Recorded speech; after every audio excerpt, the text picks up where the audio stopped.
Welcome back to Capitan Morgan's War Games. I've been away for a while, so I haven't been able to record anything.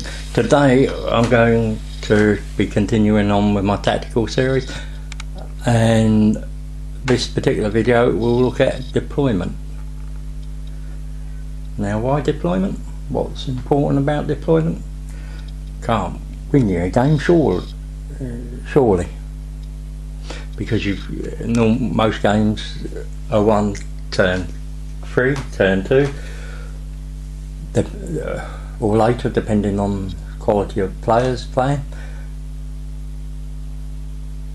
But if you ask a top end tournament player, a competitive player, they will tell you, they can tell by deployment whether they're going to win and lose a game. So deployment could win or lose you a game, literally. A bad deployment will lose you a game, but a good deployment will give you a chance of winning a game. So what I've done here is don't worry about what the units are, they're just representative of any unit in the game. And we're going to look at two tactical setups. First one is the refuse flank, and we'll also look at castling. They both sort of flow into other. You can go from refuse flank to castle, and from castle to refuse flank quite easily.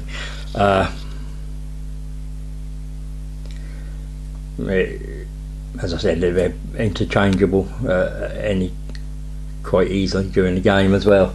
You can offer a refuse flank during the game, better in deployment. The only thing I would say is castling doesn't lend itself to a list with probably like it's plenty of fast moving units. It's better for slower based units who can afford to sit back a turn or two and pick off opponents' units and before advancing and dominating the board. But this first one I'm showing you will be refuse flank. So let's have a look at the board. This is you in your deployment zone. That's your opponent with a horde army or whatever, and that's how they've set up on that side of the board.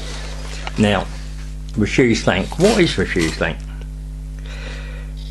The idea is you're giving your opponent a flank to attack.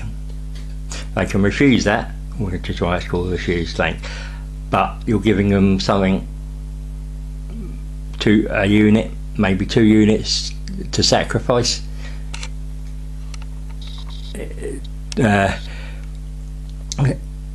And the idea of that is you're holding the main body of their army, in that position. They have to concentrate on those units there, have to concentrate on these for a couple of turns. It's better to have durable units because you want them to last 2 turns at least, which then gives your castle part of it, or your main body of your army, chance to fix 1 or 2 units over here and wipe them out. So what happens is these move up, fire, show that they've got, and your opponent comes to them and concentrates all his fire on those,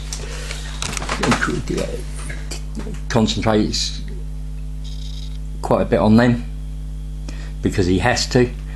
Well, then this part, your main part of you, is free to, as I said, whittle down a couple units, wipe out 2 units, over here, and then that gives you the ability to turn in onto the main body of your opponent's army over there. And what happens is, because this lot in the middle have had to concentrate on your flank, they're not able to respond to what's going on over here, and by the time they get to respond, it's too late and they can't do anything.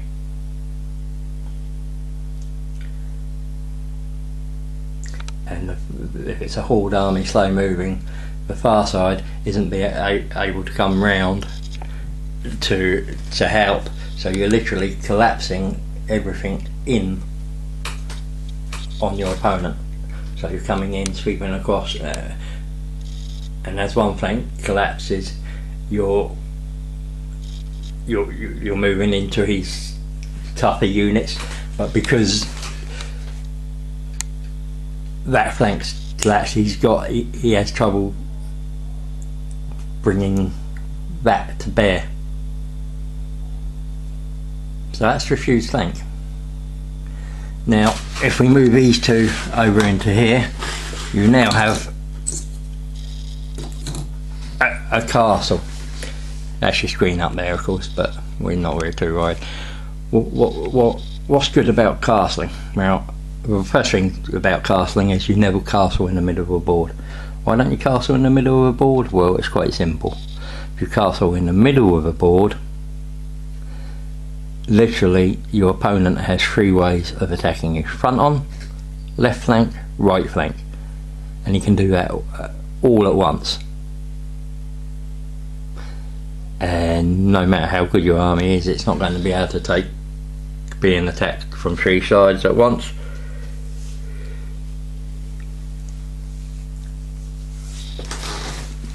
I don't know an army that can take, even Death Guard, who are quite durable, wouldn't be able to take being attacked from three sides at once.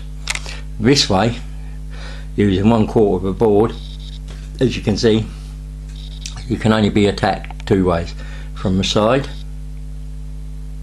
whether it's at the angle or from there, and from the front on. It gives you greater strength, and the idea is that you're waiting for 2 turns, waiting for your opponent to send stuff into you, picking those units off, and then moving your... So you probably picked out 2, 3, maybe 4 units that he sends out towards you, trying to get to you, get into range, and you've picked them off, and then you're going to move out. You're going to move up the board and towards the centre, but you're literally still not giving more than, you're not moving that far away from this quarter, so that he has no chance to come round the other side. So you probably move up the board and then take a left into his flank and go across the board like that.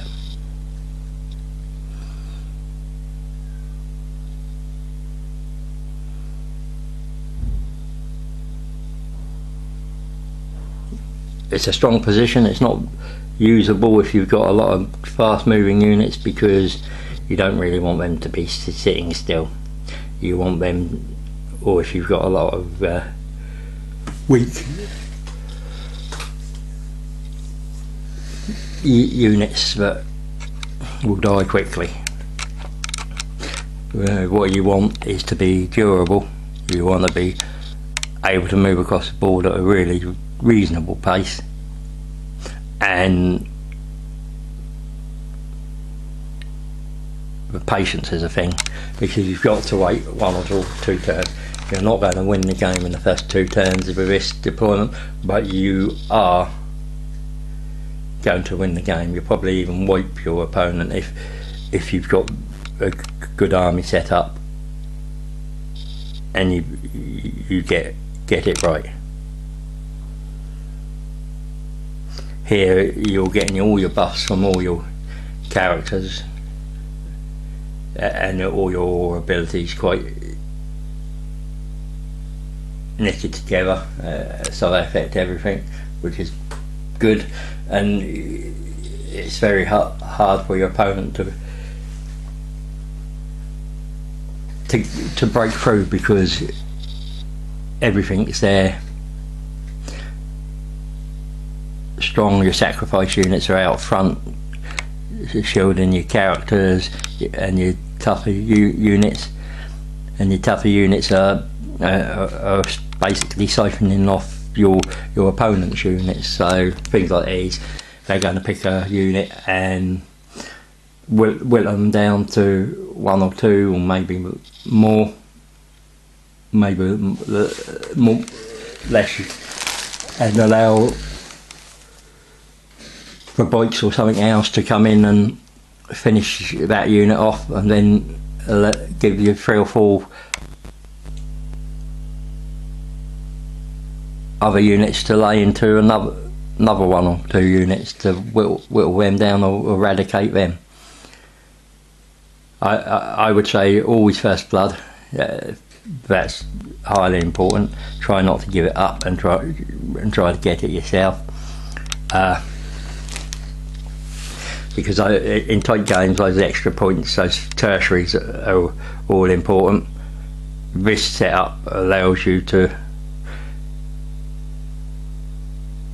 get first blood quite well, because he has to come into range and get you, and I would always spend 2 command points on, you're going to lose models, but if you can keep a unit there and not have them fail morale, just to keep them on the board and deny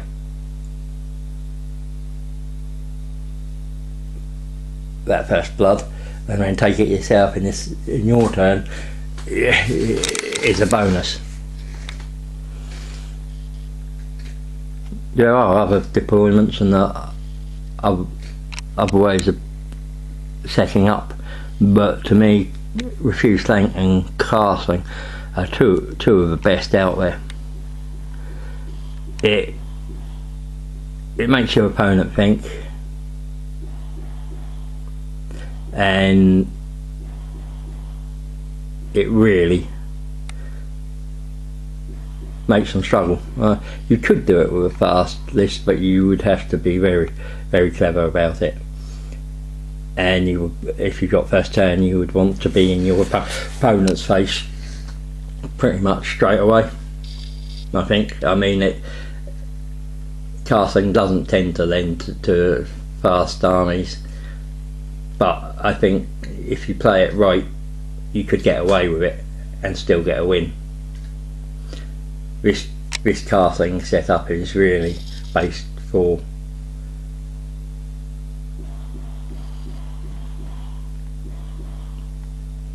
a strong, durable,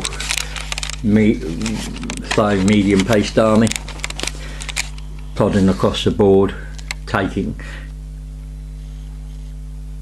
points, and slowly and surely whittling the opponent down and wiping them out. I will play with Castle with my Thousand Sons when I play Nick Edict Spear and his competition list. You will see this deployment used then. I will show you and tell you let you know in the video, so please when that comes up in a couple of weeks time, that will be once I get my Thousand Sons list back. It's being built and painted at the moment. Then you'll see what I mean throughout the game.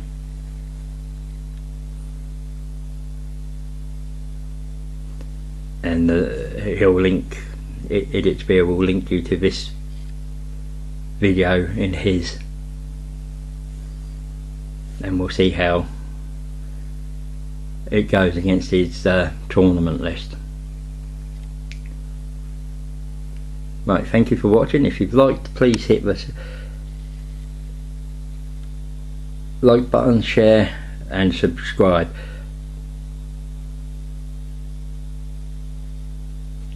You can come back anytime you like, ask questions.